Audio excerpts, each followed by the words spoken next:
सुप्रभात मंडळी. मी नीलिमा पटवर्धन आणि आपण सध्या वाचत आहोत प्राध्यापिका सौमीना आंबेकर लिखित हितगुज हे त्यांचं पुस्तक.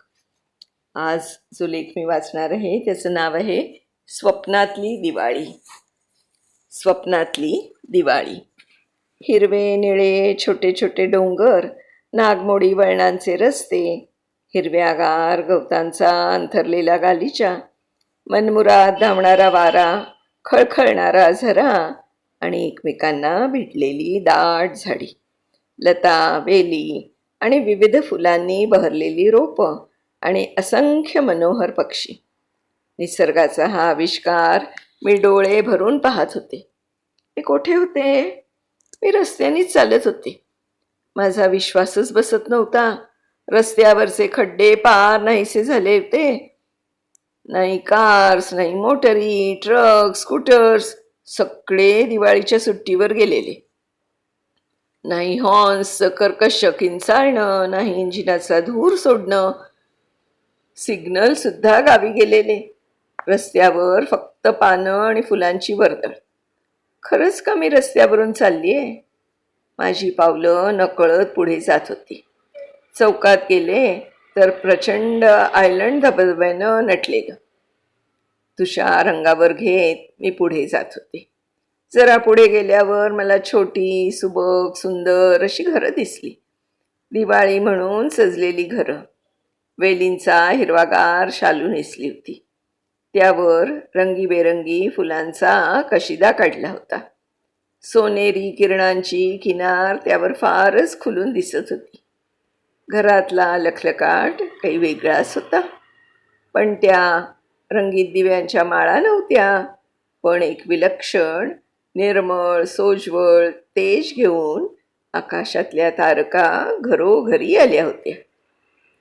या आकाशदिव्यातून चंद्राने तर आपल्या किरणातून सर्व घरांमध्ये दूतच पाठवला होता जणू. तो आनंदी आणि शीतल प्रकाश सारं वातावरण धुंद करत होता. कोठेही फटाक्यांचे आवाज नव्हते. अंगणात तर स्वतः इंद्रधनुष्य अवतरलं होतं.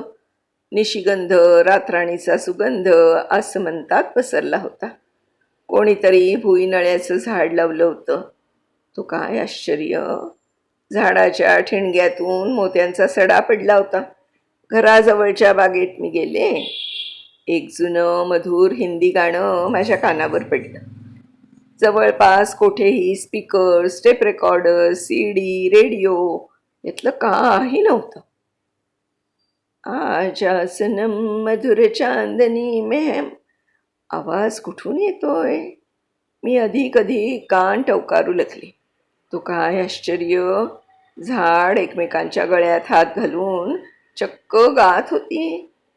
एवढंच नव्हे तर गुलाब, जाई, शेवंती, मोगरा सारे त्या तालावर नाच करत होते. मी अक्षरशः दिडमुख झाले होते. छोट्या तरुण रोपाजवळ गेले तर म्युझिक आता बदललेलं होतं, तसं नाचही. ही बिन फटाक्यांची, बिन आवाजाची, बिन धुराची आणि बिन पणत्यांची दिवाळी वेगळी आणि खूप काही सांगून जात होती. मी घराच्या आत डोकावले. रंगीबेरंगी कपड्यांनी आणि भावांनी सारी माणसं सजली होती. त्यांच्यातले राग, भांडणं, भीती सारं पळून गेलं होतं आणि जिकडे तिकडे होतं फक्त प्रेम, प्रेम आणि आनंद. एवढ्यात माझी गाडी एका मोठ्या खड्ड्यातून उडून दुसऱ्या खड्ड्यात आली होती. मागे जोरात वाजलेल्या हॉर्नने मी भानावर आले आणि तो रस्ता शोधू लागले आणि ती दिवाळी आठवू लागली.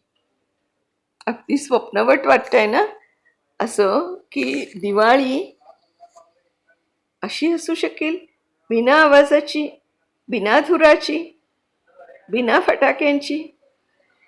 पण हो, ही स्वप्नातली दिवाळी होती ना, म्हणून तसं. छान कल्पनाविलास. उद्या अशाच एका छानशा लेखासह पुन्हा भेटूया. तोपर्यंत बाय बाय.